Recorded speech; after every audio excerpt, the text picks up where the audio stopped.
moved closer to China when in fact we've seen the opposite effect. The entire world is calling the United States of America, not China, because they need our markets, they need our consumers, and they need this president in the Oval Office to talk to them. And that's exactly why more than 75 countries have called, because the United States of America is the best place in the world to do business. And as the president has shown great courage, as the secretary has said, in choosing to retaliate against China even higher. Elena, go ahead. Hi, thank you, Treasury Secretary Bessent.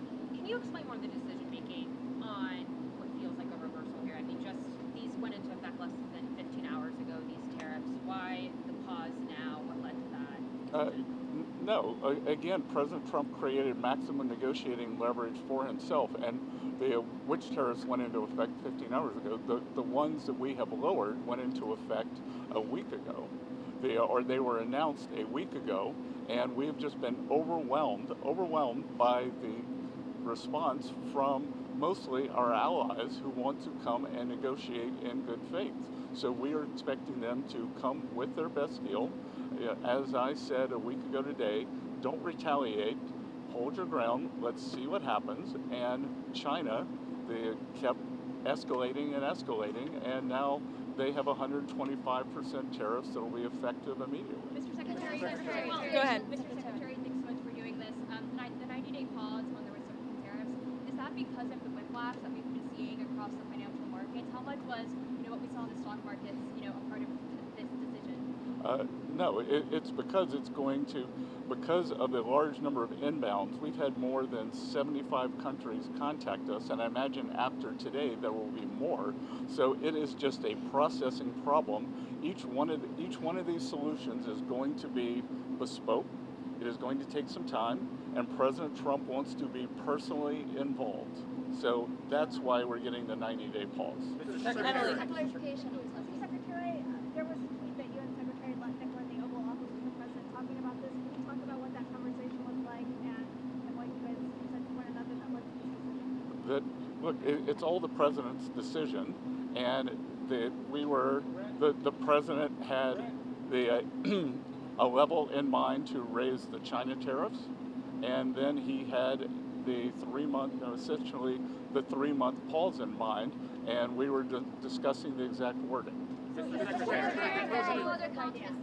Sorry? Of course. It's the president's decision. It's the president's decision. It was the president's decision to wait until today. And again, as I've said in the past, no one creates leverage for himself like President Trump. Mr. Secretary, Shelby, go ahead. Mr. Secretary, what does the president want to see by this, I think it's July 9th deadline to keep things paused? Is it just trade barriers coming down, or is it more than that? These are trade negotiations, but if countries want to come and offer other things, I talked about yesterday that we are thinking about a big LNG project in Alaska that South Korea, Japan, Taiwan are interested in financing and taking a substantial portion of the offtake.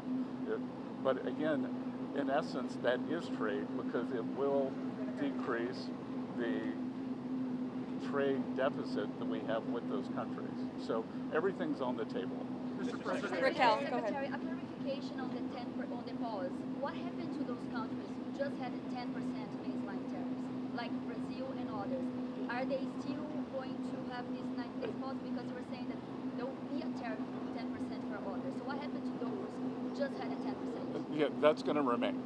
And do you call this an embargo to China? Pardon? You call this an embargo to China, a trade embargo? I'm not sure what you mean by the word embargo. 125% tariffs, like on those, and then impose 84%. Isn't this an embargo? Well, it's not.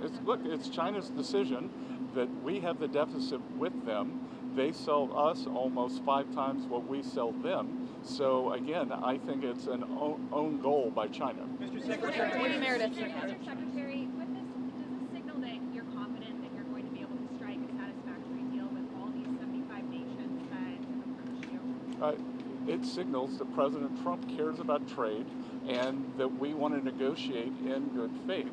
And as I said, each one of these is going to be a separate bespoke negotiation. So we are confident that having seen the other side of where this could go, and it was like I said last week, the market didn't understand.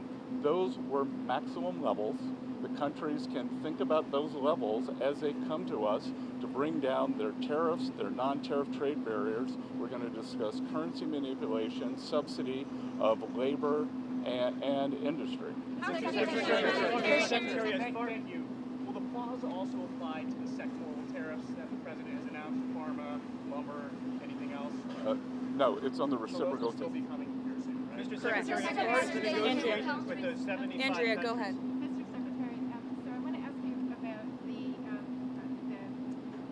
what you're doing here. So the market is reacting crazily, right? I haven't seen Do you it. think that this move is going to sort of change or calm down the market reaction? What? Do you think the markets have tanked, right? You know, there's been a lot of volatility in the market, not just in terms of stock markets, but also in terms of bonds.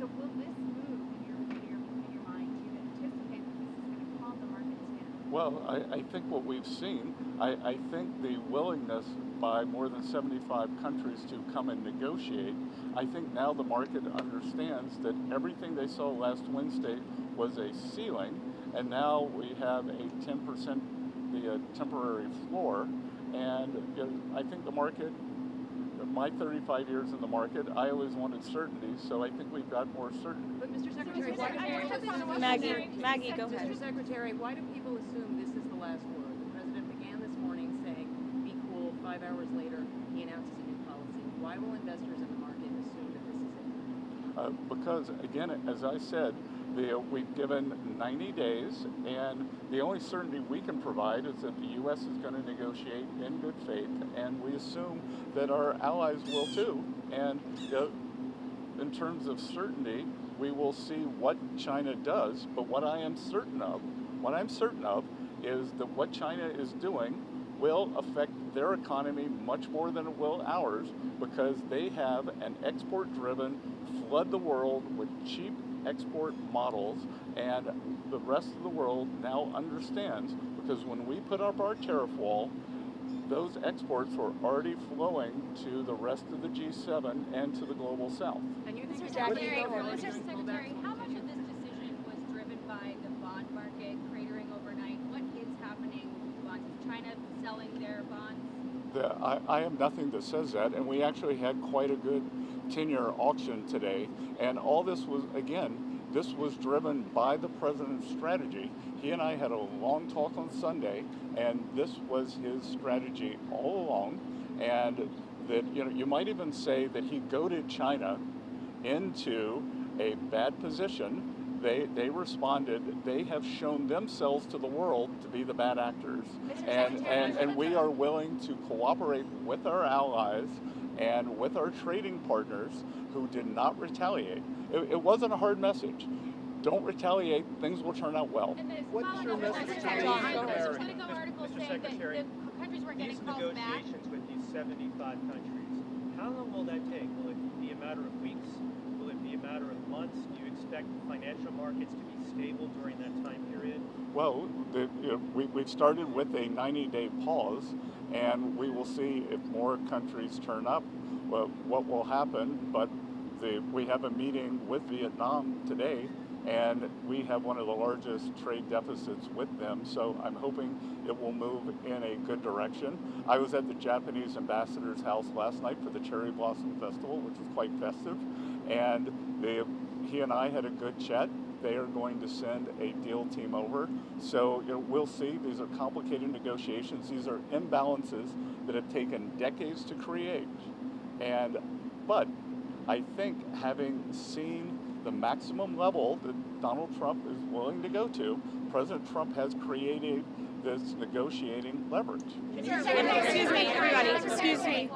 The secretary is obviously a very busy man. As he has said, he's had more than 75 countries that the trade team has to respond to. I'd just like to end with this. For decades, Republicans and Democrats have said that these unfair trade practices are ripping off the American people, are ripping off our country, but nobody has ever done anything to address it. We finally have a president here at the White House who is playing the long game, who is doing what is right for the American worker and our industries here at home, and he has put together a fantastic team in Secretary Bessent, Secretary Lustnick, the entire trade team who will be focusing on negotiating these good deals to put the American workers first, and we're going to get to work to do that. Thank you. What about the EU? What about the EU? They retaliated this morning. Why aren't they being treated like China?